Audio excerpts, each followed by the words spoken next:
Praise the Lord. நல்லொரு நாளை ஆண்டவர் கொடுத்தக்கை நாம் ஸ்தோத்திரம் செய்வோம். இந்த கால நேரத்தில் ஆவியானவர் நம்மோடு பேசுகிற வேத பகுதி மத்தேயு 5ஆம் அதிகாரம் 8ஆம் வசனம்.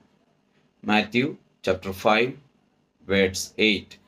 இருதயத்தில் சுத்தமுள்ளவர்கள் பாக்கியவான்கள், அவர்கள் தேவனை தரிசிப்பார்கள். ஹல்லேலூயா. நம்முடைய விண்ணப்பங்களே, நம்முடைய வேண்டுதல்களே, நம்முடைய தேவைகளே நாம் சொல்லும்படிக்காக நாம் காத்திருந்து ஜெபிக்கிறது நம்முடைய கர்த்தரும் இரட்சகரும் மீட்பருமான இயேசுவினுடைய இடத்தில். அவர் நம்மளை கைவிட மாட்டோம், நம்மளை விட்டு விலகி போக மாட்டோம்னு நாம் நம்புகிறோம். ஆனால் அவரை தரிசிக்கணுமானால், அவரோடு நம்முடைய தேவைகளை சொல்லணுமானால் இருதயத்தில் நாம் சுத்தம் உள்ளவர்களாக இருக்க வேண்டும். இதுவரைக்கும் உன்னுடைய ஜெபத்துக்கு, உன்னுடைய வேண்டுதலுக்கு பதில் வராமல் இருக்கிறதுக்கு காரணம், நீ கஷ்டப்படுறதுக்கு காரணம் தெய்வ பிள்ளையே, நாம் கொஞ்சம் யோசிச்சு பாருங்க.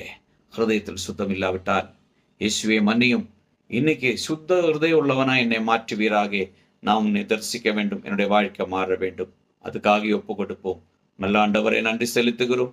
இந்த கால நேரத்தில் இன்னைக்கு கேட்கிற ஒரு பிள்ளைகளை இந்த வேத வசனத்தின்படி பிதா குமாரன் பரிசுத்த ஆவியின் நாமத்தில் ஆசீர்வதித்து ஜெபிக்கிறோம். இயேசுவின் நாமத்தில் பிதாவே, ஆமென்.